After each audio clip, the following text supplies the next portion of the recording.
سالک ji xwendina xwe temam kiriye lê tirsa wê heye ku berdewam neke. Temenê wê 19 sal e, xelka bajarê Qamiş lê Rojavayê Kurdistanê ye.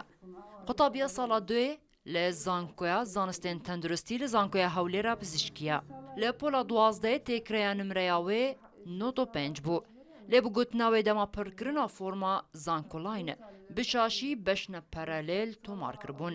Hata qebûlkirin lê rewşa wê ya aborî dibe rêgir li ber berdewamiya wê ji xwendina wê re.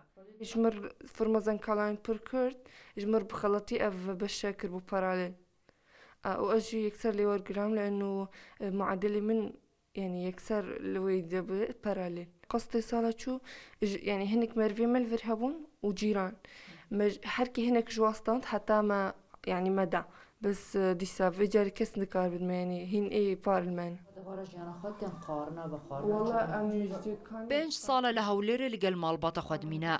Bavê beriya 2 salan neştergeriyek ji pişta xwe re dirist kiribû û niha tenê birayekê wê kar dike. Ew moçe jî tenê jiyana wan birêve dibe. كاس شغل كلمتنا بافي من نخوشة تايكا من نخوشة براكي من شيك نخوش نكار إيش بك دميني يك براي من أو إيش دكا مانجي سيسدو بينجي أو جي تقريبا قشرش كريا خانير از دخوازم يعني كاس آلي كاريا من بكا از واقص تاكار بن بدم از دخول ناخد زيركم و سركوتم و دخوازم يعني برنا بن سببا از خون ناخو بمينه Salane pêwîstiya wê bi 2 milyon û 200 hezar dînarên Iraqî ye. Ji alî yasayî ve her xwendevanek li beşên paralêl qistên xwe yên zanîngehê nedew piştî çend ageddarkirinan navê wî li zanîngehê tê reşkirin. دو سه جارا لایەن تۆمارێ کۆلیژێ و دێ پەیوەندی پێوەکەن و دێ ئاگادار کەنە و کو بێت قستت خۆ بدە.